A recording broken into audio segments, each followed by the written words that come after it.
Hey guys, it's Cobra Chat, and I'm gonna do a little breakdown of the opening scene of Homefront, in case some of you don't understand it. But I think it's pretty obvious what it is. But I'm just gonna explain some of the elements of it and just provide my own input. So here's the first scene of it, or the first little part of it. The torpedo that sunk the Cheonan and took the lives of 46 South Korean sailors was fired by a North Korean submarine. Okay, so this first little scene of Hillary Clinton is basically just the U.S. condemning. Well, this actually happened like a year ago, where North Korea, they sunk a South Korean ship and killed 46 sailors, obviously. So this is like the start of like the North Korean aggression against, you know, like the whole world, and how they're gonna get retaliation. North Korea's weapons program continues to intensify. Now surpassed 1,000 missiles. Global leaders expressed concern over North Korea's latest atomic test. Kim Jong-il's government strongly defended its recent atomic test as a rightful response to Western aggression. Okay, so this little part right here represents how North Korea, they develop a lot of weapons, which means that they have a lot of firepower now, which basically they now have the ability to take over South Korea if they wanted to, with lots of destruction. After that, it says that they did their first atomic. Well, they've already done one, but they did another atomic test, which, you know, scares a lot of people because, you know, nuclear bombs. They're nuclear bombs, and now that they have the ability to make a lot of them, you know, things can be pretty destructive. And then after that, of course, like usual, the U.S. and probably all the other allies, they condemn the test, saying that that, you know, this is like they shouldn't. You're not allowed to do this. But North Korea says that it's just a response because they want to defend themselves from everyone else. So, all right, here's the next part. The president appeared at the UN to call for severe sanctions against North Korea. The little part represents how, like usual, the U.S. wants the severe sanctions to be applied to North Korea, and that's just going to anger North Korea a lot more.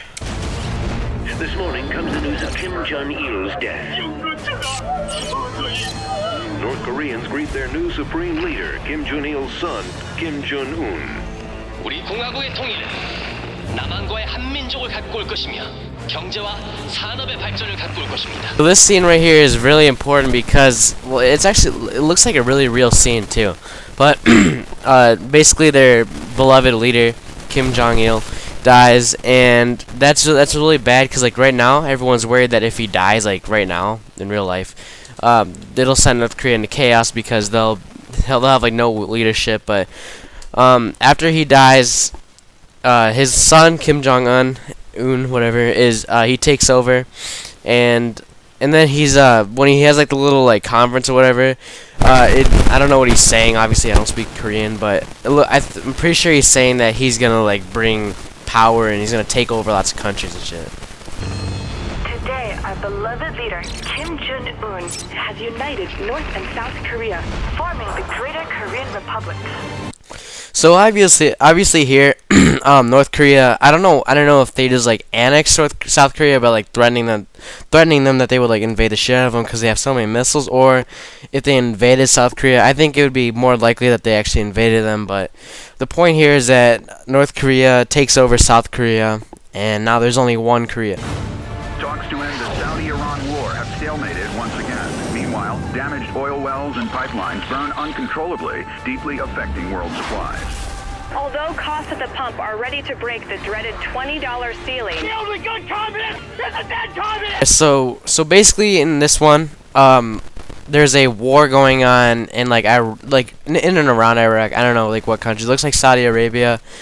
And what happens in that war is that the people who are fighting them burn all the oil wells. So now there's not much oil, and thus there's going to be a whole bunch of chaos. And obviously gas prices are really, really high at $20 a gallon.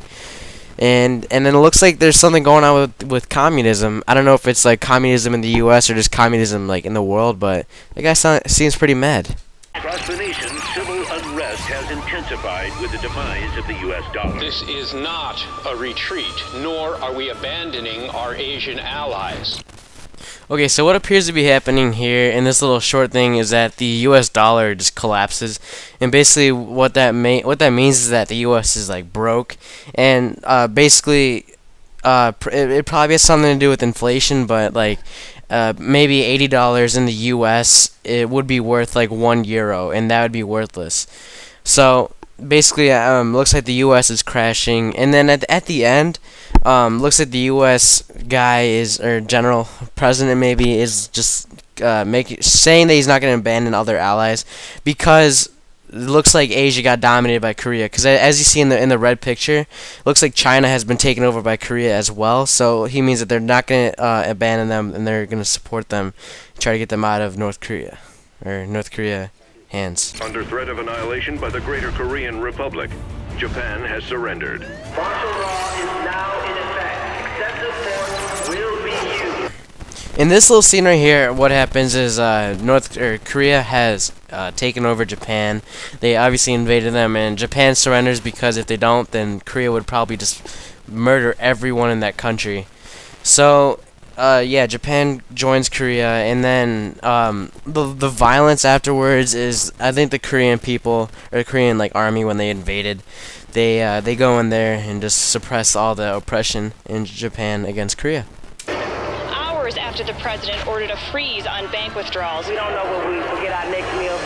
So in this cutscene, what happens is the U.S.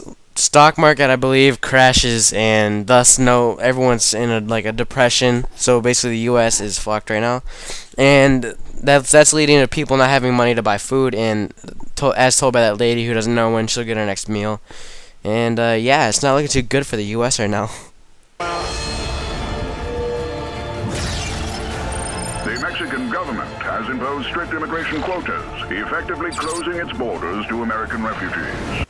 In this little scene right here, there's two main things, and one is the bird flu epidemic, and the other being that Mexico closes its borders to the U.S. And what I think happens is that I'm not sure if the Asian bird flu is in either Mexico/United States or in Asia, but like I think if it was in Asia, it would just be called the bird flu for them, but I have a feeling that it was in the U.S. or Mexico, and that might be why Mexico closes its borders to the U.S. But that's important because since the U.S. is just like fucking itself right now, none of the U.S. citizens who want to get out of the U.S. can go to Mexico anymore. So anyone who's in the U.S. now is screwed, unless you want to go to Canada, which isn't a bad idea. Koreans' annexation continues to spread despite the U.S. Today, the Greater Korean Republic launched their latest communication satellite, claiming it will bring a message of peace to the entire world.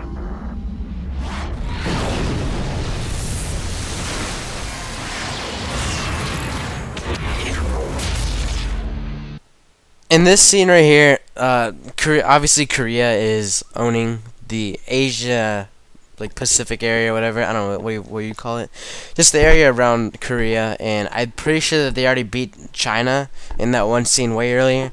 But also after that, the Koreans, they launch a satellite in the air that says it'll be like a friendly, nice satellite. And obviously, it is not a nice satellite. I'm pretty sure it's like some type of EMP, and it totally like owns all the US's electricity and puts the US in the dark, and obviously the US is rendered incapable of defending itself because they have no power.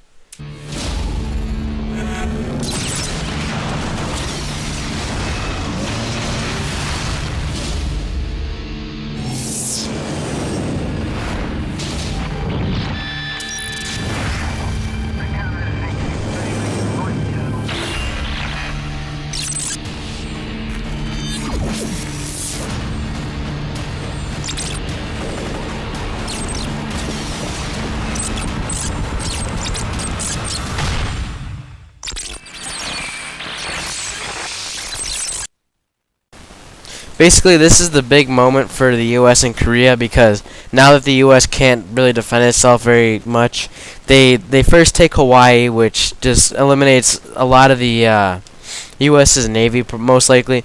And then there's a scene with a submarine in San Francisco, and that's when they take over and occupy San Francisco. And then after that, they stormed the Midwestern part of the United States, and the picture that's being shown right now is they dumped radioactive fluid into the Mississippi, so now you can't really go near the Mississippi River. And yeah, and then they most likely just stormed through the rest of the United States, and it says the military is scattered, which is because the military is not all together. It's all spread out now, and there's not really much order in the army, I guess.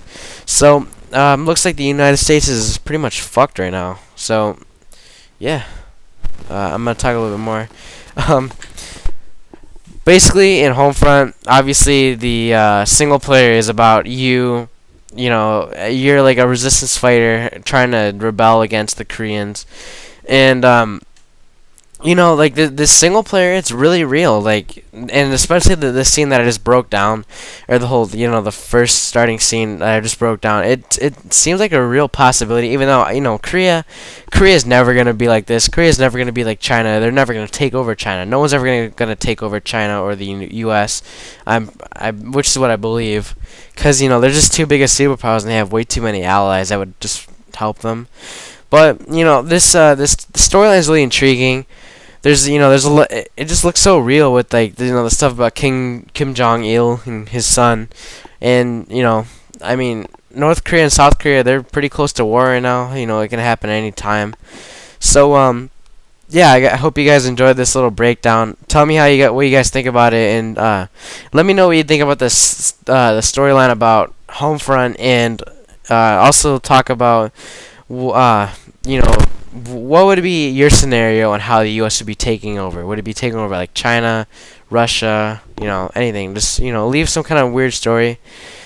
So thanks for watching, you guys. Hope you guys enjoyed this little breakdown video. Let me know how I did, and yeah, comment and like the video and subscribe. Thank you. Have a nice